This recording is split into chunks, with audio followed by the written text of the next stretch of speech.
चाहता है कि इस फिल्म को जल्द से जल्द रिलीज करके और नेक्स्ट रोज मैं जल्द से जल्द लॉन्च करूँ। इसलिए मैं आप लोगों से आशीर्वाद चाहता हूँ कि आप लोग मुझे आशीर्वाद दें कि मैं और भी अच्छा काम कर पाऊँ, इन लोगों के साथ बड़ा बड़ा काम कर पाऊँ, और जो मेरे न्यू जनरेशन के यंगेस्ट जिनको प्लेटफॉर्म नहीं मिल पा रहा है, जिन बच्चों को मैं उनको प्लेटफॉर्म दे सकूँ। ये मेरा मेन मैसेज है। मैं चाहता हूँ कि जिन बच्चों को न्यू जनरेशन जो प्लेटफॉर्म नहीं मिल पा रहा, जिनको काम नहीं मिल पा रहा, मैं चाहूँगा कि उनको लेकर ज़्यादा काम करूँ ताकि उनको प्लेटफॉर्म मिल सके, वो आगे काम कर सके और आगे बढ़ सके। मैं जहाँ काम करने गया था, मुझे सबसे ज़्यादा खुशी उसका होती थी जब मेरे प्रोडक्शन को मेरे साथ में होते थे, मैं उनके साथ में काम कर रहा था। उनकी मुझे बहुत फिक्र होती थी। मैं कोशिश करता था कि मैं खुद से जाके देखता था कि मेरे प्रोडक्शन के जो लोग खाना टाइम से खा रहे हैं कि नहीं, उनको चाय मिल रहा है कि नहीं, खुद देखता था। मुझे खुशी होती है कि मैं इतने सारे प्रोडक्शन और इतने सारे आदमी के साथ काम करके उन लोगों के नसीब से मेरा नसीब जुड़ा हुआ है। मुझे बहुत खुशी हुई काम करके। मैं आगे भी कोशिश करूंगा और अच्छा काम कर पाऊँ। Thank you so much. Actually experience बोलते गেলে আমি first I would like to thanks ওলাদা যে আমাকে নিজে ট্রেন করেছে, মানে আমি যাতে একটা নতুন জয়েন করেছিলাম বলতে গেলে, তো অভিনয়টা ওনার কাছেই শেখা। তো বর্তমানে আমার কোনো স্টোরি বলা হয়নি যে দীপঙ্কর একটা মুভি করবো, আমার কোনো স্টোরি জানানো হয়নি। জাস্ট একদিন ডাকলো আমাকে, বললো যে আমার একটা মুভি আছে, আমি করতে চাই। তো জাস্ট উইদাউট স্ক্রিপ্টে উইদাউট স্টোরিতে আমি জাস্ট ওই ওয়ার্ডে কাজটা করি, এবং থ্যাংকস টু মিউজিয়ামরা নিজেদেরকে অনেক ধন্যবাদ। এবং এটা টিম যারা টেকনিশিয়ান আছে, যারা আমার সঙ্গে কাজ করেছেন, সবাইকে আমি অনেক অনেক ধন্যবাদ জানাই। কি সবাই ওই লাইফ একটা আমার একটা ফ্যামিলির মতো, সবাই একসঙ্গে মিলে কাজটা করতে পেরেছি। এখন স্টোরিটা যাতে আমি সবাই একটু বলে দিই, সেটা একটা ছেলে একটা মেয়ে যখন মানে ইয়ে হারিয়ে যায়, যে ওরা একটা দ্বীপের মধ্যে ওঠে, ওখানে কিন্তু 8 মাস আমরা মানে ছেলে মেয়েটা 8 মাস ওখানে ওরা দ্বীপের মধ্যে 8 মাস ওরা ওখানে থাকে। এবং দেন আদিবাসী ট্রাইবালরা ওরা ওদেরকে নিয়ে আসবে গ্রামের মধ্যে, ওখানে মিউজিয়াম ওদের সঙ্গে ওদেরকে লেখাপড়া শেখানো, ওদের সঙ্গে এডুকেটেড করা, ওদের সেই টিচিং ওরা যেভাবে থাকে সেটাই প্রোগ্রামের মধ্যে তুলে দেওয়া হচ্ছে। যাক বাকিটা সাকসেসটা সবাই কাছে সিনেমা হলে গিয়ে দেখবেন। এটুকু বলুন, অনেক ধন্যবাদ সবাইকে আসার জন্য। Thank you very much. আমি যখন প্রথম ছবিটা করতে যাই তখন রাজা আমি আপনি ছবিটা শুনে আমার খুবই ভালো লেগেছে। আমি যে মানে ভেবেছিলাম যে না ছবিটা হাতে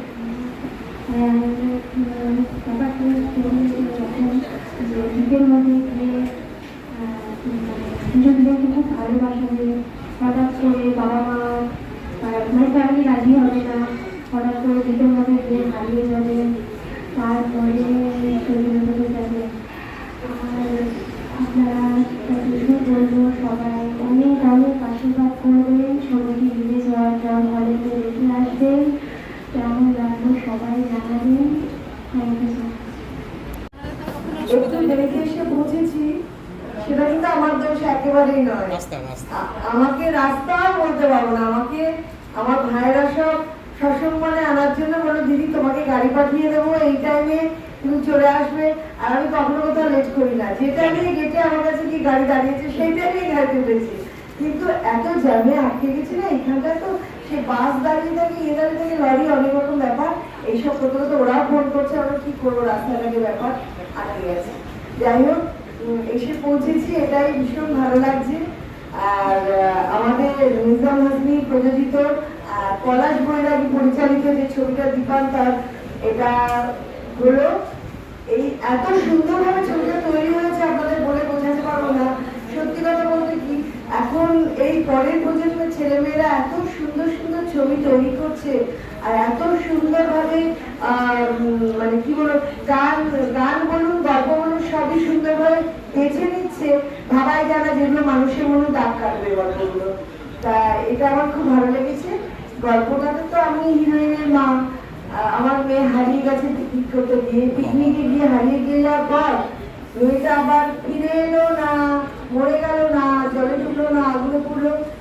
এখন বললে তো কৌতূহল নষ্টই হয়ে যাবে, তাহলে আর গল্পটা দেখবার মানে কি আপনারা হলে গিয়ে সবাই দেখবেন যে আমার মেয়ে হারিয়ে যাওয়ার পর কি হলো গল্প শেষে। এটা কিন্তু খুব ইন্টারেস্টিং ব্যাপার। তো আপনাদের সবাইকে আমি আমার আবার শুভেচ্ছা ভালোবাসা জানাচ্ছি। আপনারাও কষ্ট করে এসেছেন, সেটার জন্য আপনাদের অনেক অনেক ধন্যবাদ। আমাদের ছবিটা আজকে আপনাদের সামনে রিলিজ হচ্ছে মোটামুটি গান বা যেটা। তো আজকের মতো আমি শেষ করি, বেশি কথা বলে লাভ নেই, কারণ আমি এত একটা ঘরোয়া পরিবেশে সবাই নতুন নতুন ছেলেমেয়েরা এত সুন্দর অভিনয় করেছে যে দেখে বুঝতে পারবেন না যে ওরা আগে অনেক অভিনয় করেছে না, এটা নতুন করলো, সব পাকাপোক্ত। এখনকার ছেলেমেয়েরা সত্যি এত মানে সুন্দর বুদ্ধিদীপ্ত ছেলেমেয়েরা, তারা এত সুন্দরভাবে কাজ করে, আমার খুব ভালো লাগে ওদের সঙ্গে কাজ করতে। তো আমি এরকম নতুন নতুন ছেলেমেয়েদের সঙ্গে আবার কাজ করতে চাই অনেক অনেক ছবিতে। আর ডিরেক্টরকে কি বলবো, এর উপর আমার আশীর্বাদ রইল, প্রডিউসারের প্রতি, এরা অনেক অনেক ভালো কাজ আমাদের উপহার দিই। দিদি, দ্বীপ নিয়ে যখন কথাবার্তা উঠছে, ফিল্মে দেখানো হচ্ছে যে তোমার মেয়ে হারিয়ে গেছে দ্বীপে, তো পার্সোনালি আমি একটা কথা জানতে চাই যে তোমার কি কোনো দ্বীপের প্রতি কোনো টান আছে, যে কোনো দ্বীপে গিয়ে থাকা বা কোনো অভিজ্ঞতা বা কোনো রোম্যান্টিক পরিবেশে নিজেকে আপগ্রেড করা, এরকম কিছু? দ্বীপ যদি বলো তাহলে তো মরিশাস, এরকম অনেক অনেক দ্বীপে ঘুরতে গেছি। অস্ট্রেলিয়াও তো দ্বীপ, হ্যাঁ, এরকম তো দ্বীপান্তর বলতে আমি সবসময় ঘুরতেই ভালোবাসি, শুধু দ্বীপ নয়, আমি অনেক অনেক দ্বীপে ঘুরে বেরিয়েছি বিভিন্ন। তো কোনো একটা মেমোরেবল ইনস্ট্যান্স বা ঘটনা যেটা জড়িয়ে দ্বীপ রিলেটেড, মানে অস্ট্রেলিয়া বললে তুমি এমন এমন দ্বীপে গেছো, বাইরে মরিশাস গেছো, কোনো একটা ঘটনা মেমোরেবল? ভীষণ ভালো, যখন ক্রুজে করে যাচ্ছি না জলের মধ্যে দিয়ে অস্ট্রেলিয়া, মানে অবিশ্বাস্য দৃশ্য, আমি ভাবতে পারিনি আকাশ আর জল না এমনভাবে মিশে গেছে না, মনে হচ্ছে কি এরকম একটা গোল বল, পৃথিবী যে গোল বলের মতো, সেটা না সে প্রথম উপলব্ধি করতে পারলাম।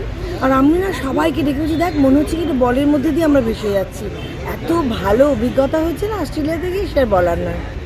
তোমার ম্যাক্সিমাম ক্ষেত্রেই দেখা গেছে তোমার চরিত্র মায়ের চরিত্র তুমি করছো, তো এখন কি ধরনের মানে তুমি চরিত্র খুঁজছো, বা কোনো শেডস বা লেয়ার আরও যদি হয় বা এরকম কিছু, তোমার কি কোনো ডিমান্ড রয়েছে যে চরিত্র যদি এইভাবে গঠন হয় খুব ভালো হয় বা এরকম কিছু? না, আমি তো মা বলতে মিঠুন চক্রবর্তীরও মা করেছি, হ্যাঁ, সবারই মা মোটামুটি হয়ে গেছি, মমতাময়ী মা, একটু রাগী মা, সব রকমই হয়েছে। কিন্তু সিরিয়ালে তো আবার খুব দজ্জালের ভূমিকা অভিনয় করি, সেটা তো আমি সুযোগ পেয়েছি। যেমন বেনে মাইমা টাপুর টুপুরে, এখনও লোকের মনে আছে যে মামিমা, তো মামিমা কাকিমা এগুলোও পাই বদমাশের চরিত্র। কিন্তু ছবিতে না অ্যাকচুয়ালি বেশিরভাগ না মমতাময়ী মাকেই রাখা হয়, ছবিতে কিন্তু খুব একটা বাজে মা রাখা হয় না, সবই মমতাময়ী। আর এখন না পারিবারিক গল্প তো উঠে গেছে, মামা কাকি মামি এগুলো নিয়ে গল্প হয় না, হিরো হিরোইন তাদের বন্ধুবান্ধব বা ত্রিকোণ প্রেমের গল্প আর মা বাবা রাখা হয়।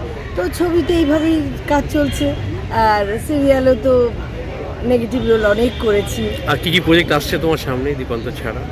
আমার তো অনেক, এই তো কাল একটা ছবি শেষ হলো, রাজঋষি, এত ভালো গল্প, সেই 500 বছর আগেকার গল্প, নিমাই নিতাই যখন ছিলেন সেই সময়কার গল্প, মানে স্টোরি অফ রিইনকারনেশন মনে হয়, ভীষণ ভালো গল্প। আর আমি তো তারপরে গিয়ে কাজ করে এলাম সুন্দরবনের ওখানে, চতুর্দিকে এখন কিন্তু প্রচুর কাজ হচ্ছে, প্রচুর কাজ হচ্ছে এবং প্রচুর ছবি বেরোবে পরপর। তো এইভাবে কাজ চলছে আমার।